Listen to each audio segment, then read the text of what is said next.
Адвокатите на Шон Комс тврдат дека тој не представува никаква опасност за другите и дека ќе ги исполни сите барања за спроведување на законот.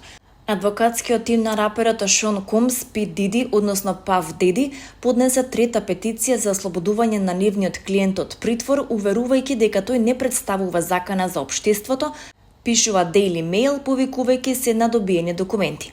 На претходното рочиште, федералниот судија во Њујорк ја одби неговата кауција, бидејќи Диди наводно се обидел да контактира со сведоци. Во сега поднесената жалба, адвокатите на Комс рекоа дека контактирал со потенцијален сведок со одобрение од адвокатот на тој сведок и дека неколку сведоци всушност го повикале Шон, а не обратно. Комс се согласи да нема понатамошен контакт со сведоците и да се подложи на неделни тестови за дрога, велат адвокатите. Тие велат дека нивниот клиент докажал дека е подготвен да се усогласи со тоа што го предал пасошот, го продал својот приватен авион и го понудил својот дом вреден $48 милиони како гаранција.